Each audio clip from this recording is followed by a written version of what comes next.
The book of Hebrews is one of the most sustained and carefully argued letter in the entire New Testament.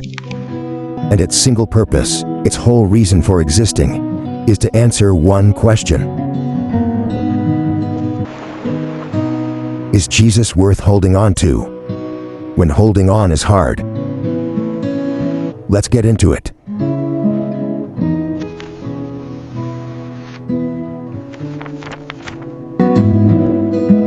Before we can understand what Hebrews says, we have to understand who it was written to.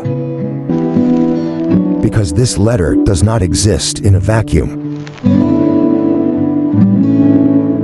It was written to specific people, in a specific situation, under specific pressure. And when you know what that pressure was, every single argument the author makes becomes personal. It stops being theology, it starts being a lifeline. Nobody knows for certain who wrote the book of Hebrews. The author never names themselves.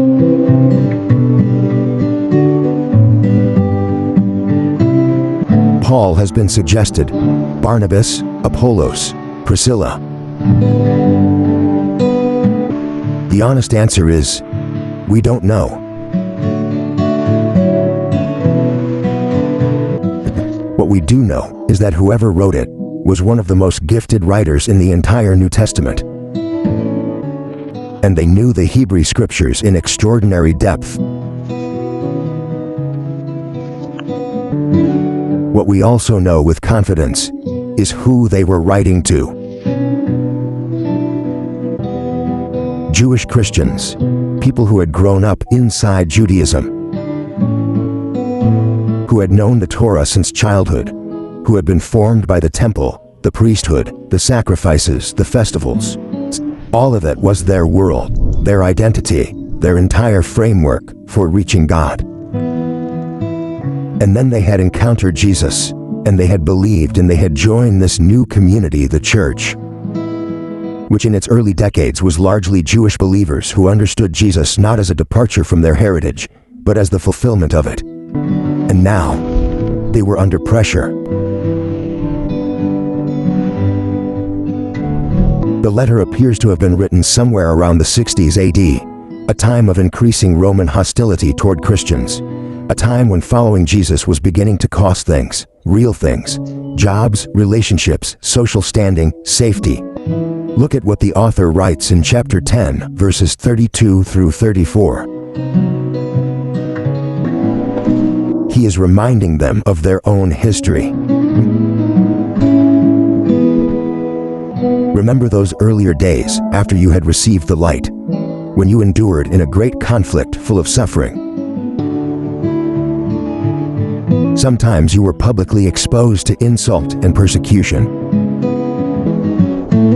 At other times, you stood side by side with those who were so treated. You suffered along with those in prison and joyfully accepted the confiscation of your property. Their property was confiscated. They were publicly insulted. They watched friends go to prison. And in those early days, they endured it joyfully. Because the faith was alive, the conviction was strong, the hope was fresh and immediate. But that was earlier days.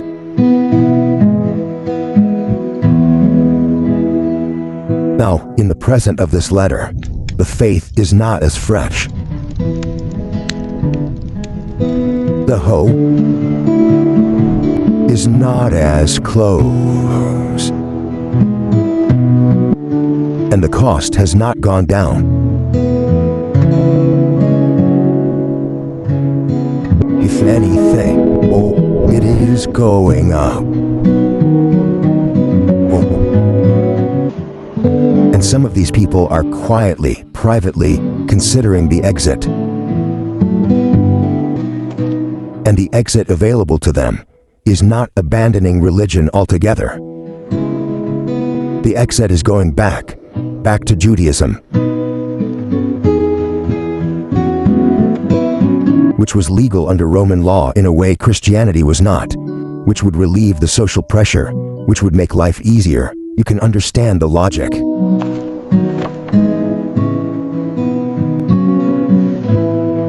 I started this because of Jesus. But the old way is still there, the temple is still there. Maybe I can ease back, maybe I can hold on to the spirit of what Jesus was, without the cost of being openly identified with him. And the author of Hebrews sits down and writes a letter. Not a scolding letter, not a shaming letter. A letter that builds the most thorough, most careful, most compassionate case possible for one single conclusion. Jesus is better, not just good, not one option among many. Better. Better than everything that came before. Better than the angels, better than Moses, better than the entire Levitical priesthood, better than the sacrifices, better than the temple itself. And if Jesus is better, then going back is not neutral.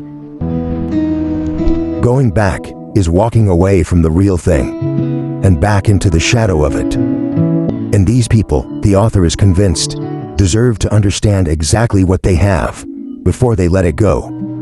The author doesn't waste a single word, and the letter opens in its very first sentence with one of the most majestic statements in the New Testament.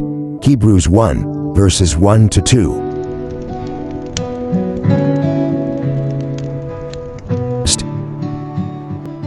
In the past, God spoke through the prophets at many times and in various ways. But in these last days, he has spoken to us by his Son, whom he appointed heir of all things, and through whom also he made the universe. In the past, prophets. In these last days, his Son. The author is not dismissing the prophets. He is placing them in sequence. There was a word through Moses, a word through Isaiah, a word through Ezekiel, all of them true, all of them important, all of them part of the same story. But now, the Son has spoken. And when the Son speaks, it is not one more voice in a long line. It is the voice the whole line was building toward.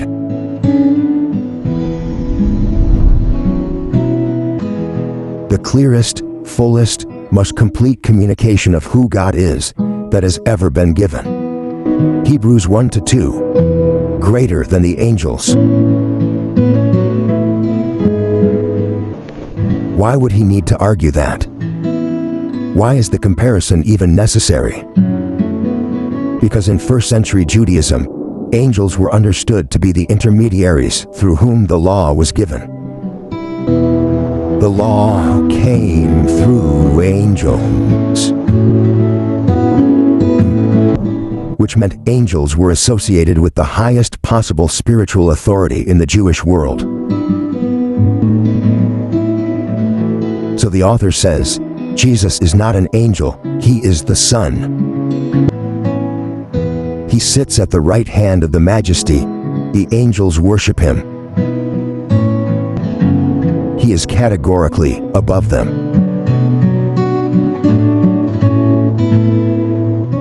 And then, chapters 3 and 4, Jesus is greater than Moses. For a Jewish audience, this is even more striking. Moses was the figure above all figures, the one who spoke with God face to face, the one through whom the law.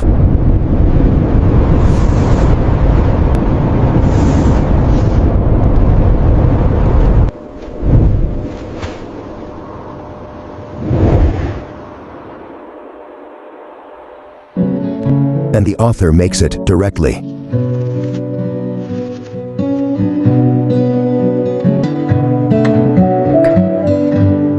Moses was faithful in God's house. Moses, faithful in the house as a servant. Jesus, faithful over the house as the Son. The builder of a house is greater than the house itself.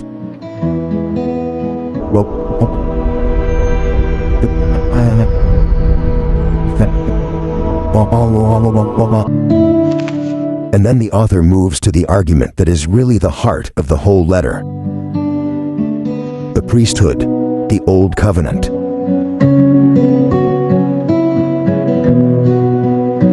The people of Israel needed to approach God, but God is holy, completely and utterly set apart. There is a gap.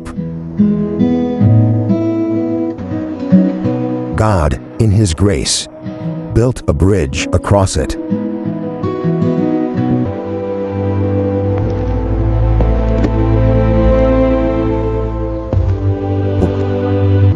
A group of men from the family of Aaron, the tribe of Levi, set apart to serve as intermediaries. And once a year, on the Day of Atonement, Yom Kippur, the high priest would do something that no one else on earth was permitted to do. He would enter the innermost room of the temple, the Holy of Holies. He would go in, alone, once, with blood, and he would make atonement for all of Israel. This was the highest moment of the entire religious year. And then he would come back out.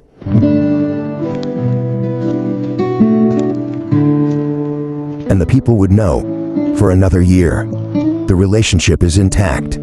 The gap is covered. But here is what the author of Hebrews wants you to see about this system. It never finished.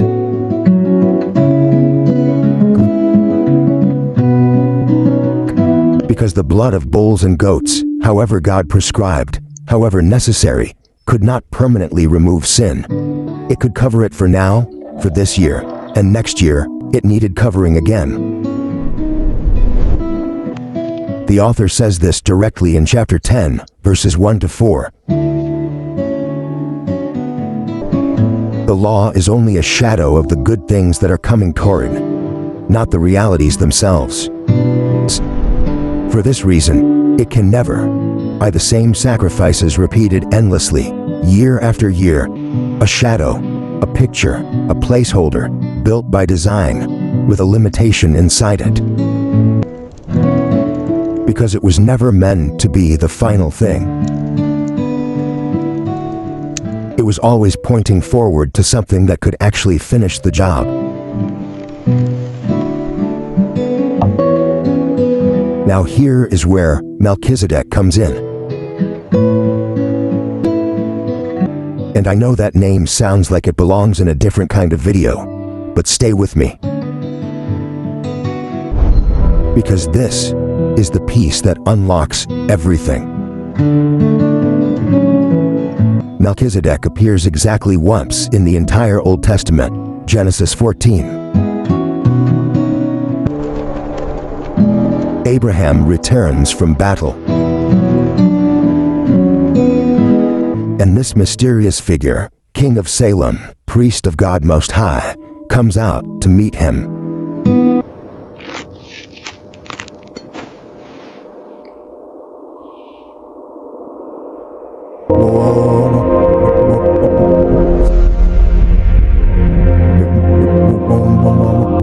No beginning of days or end of life recorded. He simply appears, blesses, and is gone.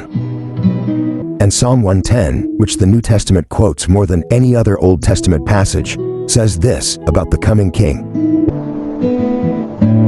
You are a priest forever, in the order of Melchizedek. Not in the order of Aaron, not a Levitical priest, a priest in the order of Melchizedek. A priesthood with no recorded beginning and no end, eternal, permanent, not requiring repetition or succession. The author of Hebrews says, that is Jesus. Chapter 9, 26.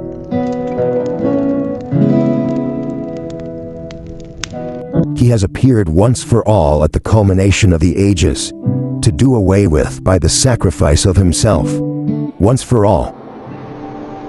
And then, this is the detail I want you to sit with.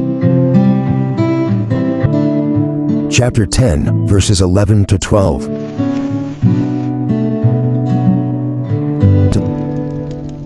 Day after day, every priest stands and performs his religious duties. Again and again he offers them. But when this priest had offered for all time one sacrifice for sins, he sat down at the right hand of God. He sat down. Every Levitical priest who ever lived stood at his post, because the work was never finished.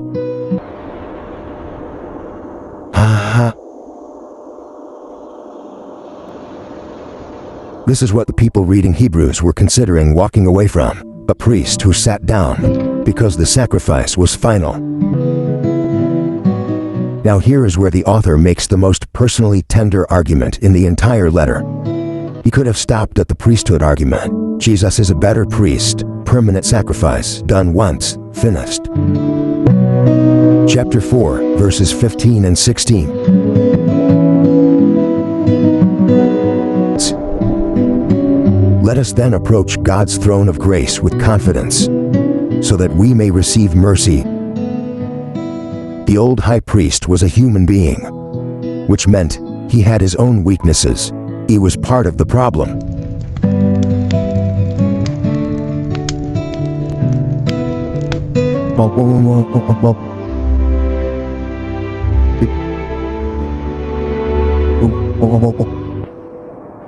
He was tempted in every way, just as we are. He is not looking at your struggle with contempt. He is not sitting at the throne of grace with impatience.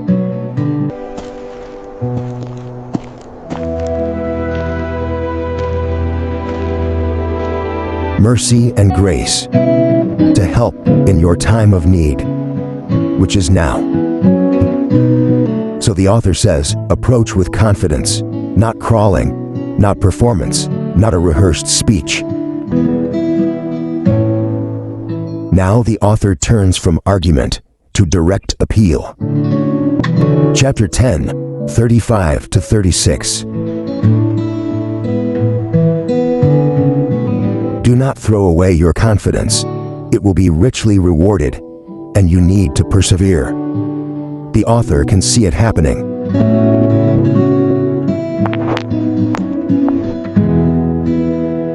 And then, one of the most honest lines in the letter. You need to persevere. Perseverance is a need. This is genuinely hard. The author is not pretending it is easy. He is saying, I know what it costs. Hold on anyway. And then he does something brilliant. He gives them a running start for perseverance. Chapter 11. Chapter 11, verse 1. Faith is the substance of things hoped for, the evidence of things not seen. Substance, Greek, hypostasis, the title deed to a property.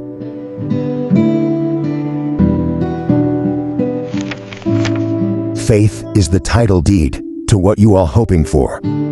Faith is the legal proof of what you cannot yet see. Faith is not wishful thinking, not optimism dressed in religious language. It is a legitimate legal standing, a real possession. And then, beginning in verse 4, he lists them. The heroes of faith, Hebrews 11.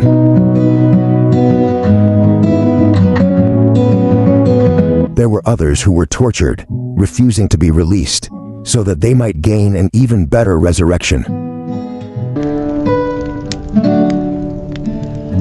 They looked like faith had failed to deliver. They were not too small for the world's standard. The world was not large enough to contain them. They lived by faith, they died in faith, they held the title deed their whole lives, and the promise had not yet arrived in full. All waiting together.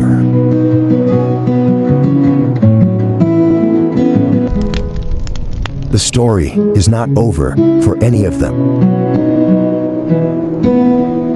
To let go now, when every person in that list endured things far harder without letting go, would be to break the line.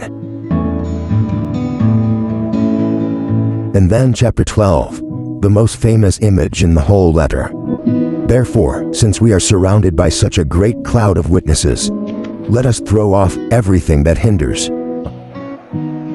The word witnesses here, martyron, is where we get the word martyr. As a witness was someone who testified, who gave evidence, who stood up in court and said, I know this to be true, my life proves it. The cloud of witnesses is not passively watching you from the stands. They are testifying to you. Abraham's life says, go even when you don't know where. Noah's life says, keep building even when everyone laughs.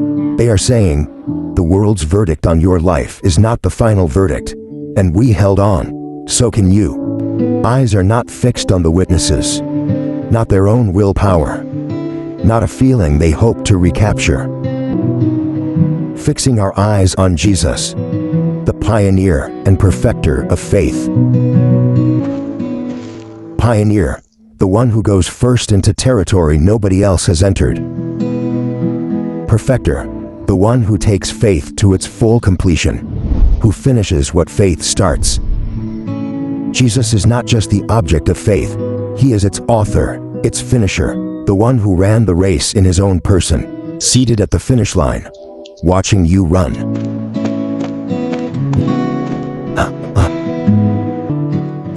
Now let me bring everything together. Hebrews is not a complicated book, it is a compassionate book.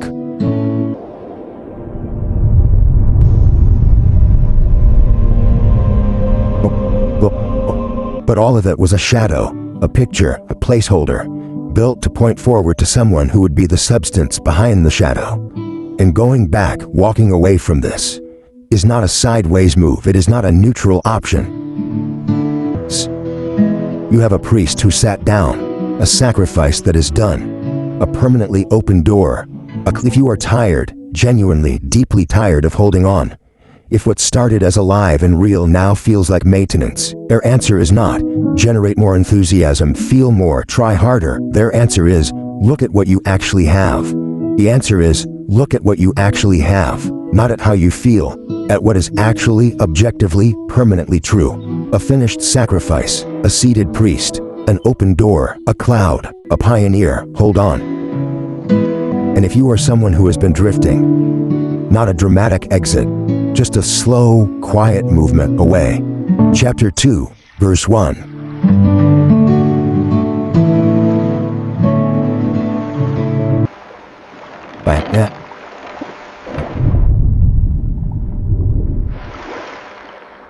And if you are someone watching this from outside the faith entirely, curious, skeptical, unsure what any of this is about, I want you to know that the God described in this letter is not who you might think he is. Let us approach the throne of grace with confidence, mercy, and grace in our time of need. That is an open invitation to anyone right now. Now you know the argument. Read it with fresh eyes. Send it to someone who needs to hear. The door is still open. God bless you.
Yep.